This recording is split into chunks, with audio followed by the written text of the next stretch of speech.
Ornamental cabbages, ornamental kales. They're so popular for the fall because they have colorful, long-lasting foliage. So, here to tell us all about it and how to keep it fresh, we have Ed Sordiff, the master gardener himself, the green thumb guru.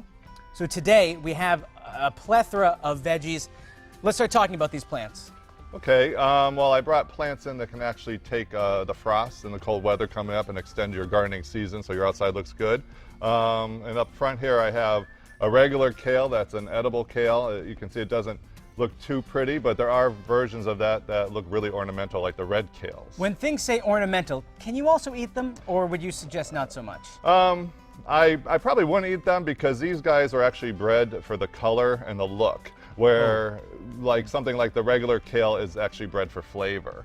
So that's why you might be able to eat them, but they're going to taste terrible. Yeah, they'd probably be a little bit more bitter, a little bit more tough, things like that. So yeah, I would stick with the things that are edible. There are edible versions of kale, like red baron, red boar, things like that, that are really, really pretty. They're really curly, they're really dark. I saw one at White Flower Farm this year. It was in a pot with ornamental plants also, and it was so purple that it actually looked black. And really? it was amazing. It just had wonderful foliage. So. Now, what's the shelf life of plants like these? Because for me, at least, my wife and I will buy mums, and they'll be dead in 2 weeks. If we buy some of these, what's the season going to extend to? When will they eventually give in to the winter weather? Well, your mums shouldn't die in 2 weeks.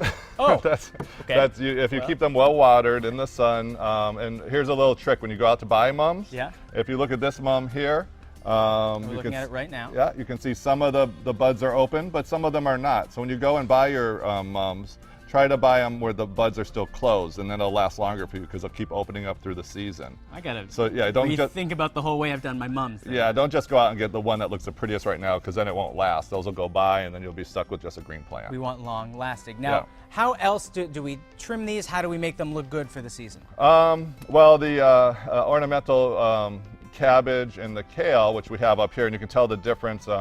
This is ornamental cabbage. The leaves are a little bit smoother. Looks more like cabbage. And if you pick the one up behind you, yes, that is an ornamental kale. And you can see that it has more of a frilly kind of leaf. So it actually looks a little bit more like the regular kale there. It seems like it's in the same broccoli family. I've been growing broccoli, and it has the same dense root.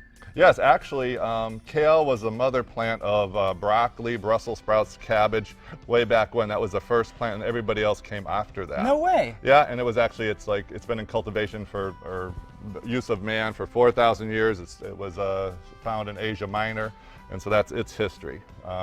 When they actually got these ornamental versions of that, this was like a turn of the 20th century, and the Japanese actually did some breeding to get these great colors. They come in like white. I have this one here that's really very pretty. A nice big white rosette on the top. Then they come in the purples and the pinks. Show everybody at home this one, 'cause this is something. Yeah, that is a really good shot one. on this. Oh, wow. Look at that. Now, when they start to wilt, like I noticed on the bottom, some of these leaves like right here are starting to yellow a little. Should we start picking up? Yeah, just like with a regular kale, if you want to extend your season with regular kale, you would pick from the bottom and let the plant grow up. If you see anything yellow, you can just pluck them off like that if they're not good. This one over here, I actually let go a little dry, and you can see kale actually needs water, and because they have such a big, or the cabbage, because they have such big leaves, they actually give off a lot of moisture by transpiration, which is they're breathing off moisture, and they're using it in their leaves. So what you would do, because they're in a smaller pot like this, is actually probably soak the pot in a little thing of water for about 15 minutes, and that'll really absorb the water. They'll fluff up again and look good. So you want to keep them pretty moist. Because you're going to buy these like this, you don't have to worry about putting them in sun where they would normally grow in your garden. You can put them on a shady terrace or anything like that. So you don't really have to worry about where to put them, just about watering. And you don't want to keep them in a saucer of water either, because then they would kind of rot. And the saucer itself could freeze given a really chilly night. Yeah, and that wouldn't hurt these guys. These guys, the great thing about ornamental kale and cabbage is that they can take temperatures down to 10 degrees without a problem. For all winter? Like, will it last for a good amount of time? If it didn't go below 10 degrees and it would just come back up, they would keep lasting. A little further south, they'll last through the whole winter. But up here, the snow will come and they won't look so hot. Mums basically are only good to about in the 20s. So this is like a really good thing. And then after, like I've had them last all the way to Christmas. So they'll totally work through November, for you.